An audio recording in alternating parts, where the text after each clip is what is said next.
Oscars 2026 ಜಾಗತಿಕ ವೇದಿಕೆಯಲ್ಲಿ ಹೊಸ ಅಲೆ. ಕನ್ನಡದ ಪ್ರೇಕ್ಷಕರಿಗೆ ತಿಳಿಯಬೇಕಾದ ಮುಖ್ಯಾಂಶಗಳು.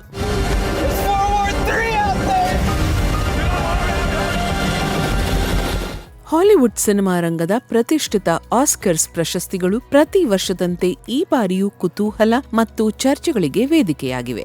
ಈ ಬಾರಿಯ ವಿಶೇಷವೆಂದರೆ ಕೇವಲ ಬಜೆಟ್ ಅಥವಾ ಸ್ಟಾರ್ ಪವರ್ಗೆ ಮಾರು ಹೋಗದೆ ಕಥೆಯ ಗಟ್ಟಿತನ ಮತ್ತು ತಾಂತ್ರಿಕ ನಾವೀನ್ಯತೆಗೆ ಅಕಾಡೆಮಿ ಜೈ ಎಂದಿದೆ. ಕನ್ನಡ ಚಿತ್ರರಂಗದ ಕಾಂತಾರದಂತಹ ಸಿನಿಮಾಗಳು ಜಾಗತಿಕ ಮಟ್ಟದಲ್ಲಿ ಸದ್ದು ಮಾಡುತ್ತಿರುವ ಹೊತ್ತಿನಲ್ಲಿ ಈ ಬಾರಿಯ ಆಸ್ಕರ್ಸ್ ವಿಜೇತರ ಪಟ್ಟಿ ನಮ್ಮ ಸಿನಿಮಾ ರಸಿಕರಿಗೂ ಹೊಸ ದೃಷ್ಟಿಕೋನವನ್ನು ನೀಡಬಲ್ಲದು.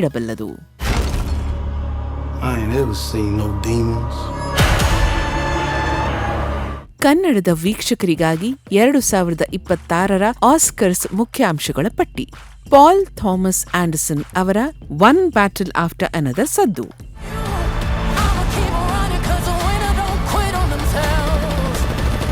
ಈ ಚಿತ್ರವು ಅತ್ಯುತ್ತಮ ಚಿತ್ರ ಸೇರಿದಂತೆ 6 ಪ್ರಶಸ್ತಿಗಳನ್ನು ಬಾಚಿಕೊಂಡಿದೆ. ಅಮೆರಿಕಾದ ರಾಜಕೀಯ ಮತ್ತು ಸಾಮಾಜಿಕ ಪ್ರತಿರೋಧದ ಕಥೆಯನ್ನು ಹಾಸ್ಯದ ಎಳೆಯೊಂದಿಗೆ ಮಿಳಿತಗೊಳಿಸಿದ ಈ ಚಿತ್ರ ಗಂಭೀರ ವಿಷಯಗಳನ್ನು ಪ್ರೇಕ್ಷಕರಿಗೆ ಹೇಗೆ ತಲುಪಿಸಬಹುದು ಎಂಬುದಕ್ಕೆ ಒಂದು ಪಾಠದಂತಿದೆ.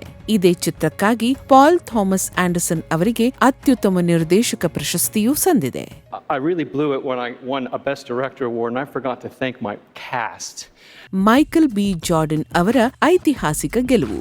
ಸಿನ್ನರ್ಸ್ ಚಿತ್ರದ ಅದ್ಭುತ ನಟನೆಗಾಗಿ ಮೈಕಲ್ ಬಿ ಜಾರ್ಡನ್ ಅತ್ಯುತ್ತಮ ನಟ ಪ್ರಶಸ್ತಿಯನ್ನು ಪಡೆದಿದ್ದಾರೆ.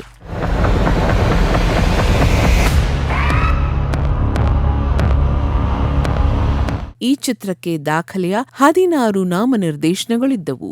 ಇವರ ಗೆಲುವು ಹಾಲಿವುಡ್ನ ಕಪ್ಪು ವರ್ಣೀಯ ಕಲಾವಿದರ ಪ್ರಾಬಲ್ಯ ಮತ್ತು ಪ್ರತಿಭೆಗೆ ಸಂದ ಜಯವಾಗಿದೆ.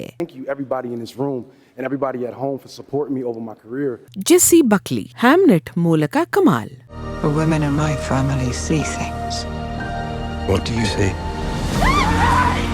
ಶೇಕ್ಸ್ಪಿಯರ್ ಜೀವನದ ಹಿನ್ನೆಲೆಯನ್ನು ಆಧರಿಸಿದ ಹ್ಯಾಮ್ನೆಟ್ ಚಿತ್ರಕ್ಕಾಗಿ ಜೆಸ್ಸಿ ಬಕ್ಲಿ ಅತ್ಯುತ್ತಮ ನಟಿ ಗೌರವಕ್ಕೆ ಪಾತ್ರರಾಗಿದ್ದಾರೆ. ಐರಿಷ್ ನಟಿಯೊಬ್ಬರು ಈ ವಿಭಾಗದಲ್ಲಿ ಪ್ರಶಸ್ತಿ ಪಡೆಯುತ್ತಿರುವುದು ಒಂದು ಅಪರೂಪದ ಮೈಲಿಗಲ್ಲು. Thank you for recognizing me in this role. This is the greatest honor. I can't even believe it. Gurv mila mahagut slon. ತಾಂತ್ರಿಕ ಕ್ಷೇತ್ರದಲ್ಲಿ ಹೊಸ ಇತಿಹಾಸ. ಸಿನ್ನರ್ಸ್ ಚಿತ್ರದ ಛಾಯಾಗ್ರಾಹಕಿ ಆಟಮ್ ಡ್ಯೂರಲ್ಡ್ ಆರ್ಕ್ಪೌವ್ ಅವರು ಅತ್ಯುತ್ತಮ ಛಾಯಾಗ್ರಹಣ ಪ್ರಶಸ್ತಿ ಗೆಲ್ಲುವ ಮೂಲಕ ಆಸ್ಕರ್ಸ್ ಇತಿಹಾಸದಲ್ಲೇ ಈ ಪ್ರಶಸ್ತಿ ಗೆದ್ದ ಮೊದಲ ಮಹಿಳಾ ಛಾಯಾಗ್ರಾಹಕಿ ಎಂಬ ಹೆಗ್ಗಳಿಕೆಗೆ ಪಾತ್ರರಾಗಿದ್ದಾರೆ. ಇದು ಜಾಗತಿಕ ಚಿತ್ರರಂಗದಲ್ಲಿ ಮಹಿಳಾ ತಾಂತ್ರಿಕ ತಜ್ಞರಿಗೆ ದೊಡ್ಡ ಪ್ರೇರಣೆ. Thank you for believing in me and thank you for trusting me. And that's the kind of guy that I get to make films with. Animated ಮತ್ತು ಅಂತಾರಾಷ್ಟ್ರೀಯ ವಿಭಾಗ. ನಾರ್ವೆಯ ಸೆಂಟಿಮೆಂಟಲ್ ವ್ಯಾಲ್ಯೂ ಅತ್ಯುತ್ತಮ ಅಂತಾರಾಷ್ಟ್ರೀಯ ಚಿತ್ರವಾಗಿ ಹೊರಹೊಮ್ಮಿದ್ದರೆ ಕೆ-ಪಾಪ್ ಡಿಮನ್ ಹಂಟರ್ಸ್ ಅತ್ಯುತ್ತಮ animated ಚಿತ್ರವಾಗಿ ಪ್ರಶಸ್ತಿ ಪಡೆದಿದೆ. It's about a very dysfunctional family and it's the opposite of what I felt with this beautiful group behind me. ಭಾರತೀಯ cinema ಮತ್ತು ಕನ್ನಡದ ಕನಸು. ಈ ಬಾರಿ ಭಾರತದ ಕಾಂತಾರ, ಅ ಲೆಜೆಂಡ್ ಚಾಪ್ಟರ್ 1 ಸೇರಿದಂತೆ 5 ಚಿತ್ರಗಳು ಸ್ಕ್ರೀನಿಂಗ್ ಹಂತದವರೆಗೂ ತಲುಪಿದ್ದು ನಮ್ಮ ಹೆಮ್ಮೆ. ಪ್ರಶಸ್ತಿ ಪಟ್ಟಿಯಲ್ಲಿ ಅಂತಿಮವಾಗಿ ಕಾಣಿಸಿಕೊಳ್ಳದಿದ್ದರೂ ಜಾಗತಿಕ ಪ್ರೇಕ್ಷಕರು ಈಗ ಪ್ರಾದೇಶಿಕ ಕಥೆಗಳತ್ತ ಆಕರ್ಷಿತರಾಗುತ್ತಿದ್ದಾರೆ ಎಂಬುದು ಸ್ಪಷ್ಟ. ಆಸ್ಕರ್ಸ್ 2026 ಗೆದ್ದ ಚಿತ್ರಗಳೂ ಕೂಡ ಕೇವಲ ಅಬ್ಬರವನ್ನಷ್ಟೇ ನಂಬದೆ ಮಣ್ಣಿನ ಗುಣ ಮತ್ತು ಮಾನವೀಯ ಸಂಬಂಧಗಳನ್ನೇ ಪ್ರಧಾನವಾಗಿಸಿಕೊಂಡಿವೆ.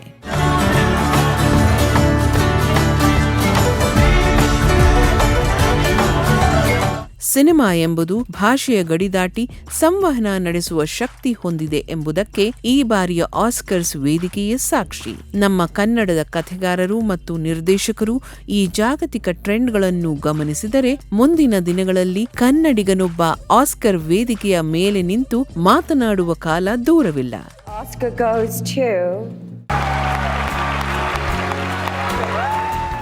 ಸಿನಿಮಾ ಕೇವಲ ಮನರಂಜನೆಯಲ್ಲ, ಅದು ಸಮಾಜದ ಪ್ರತಿಬಿಂಬ. ಆಸ್ಕರ್ಸ್ ವೇದಿಕೆಯು ಪ್ರತಿಭೆಗೆ ನೀಡುವ ಗೌರವದ ಸಂಕೇತ.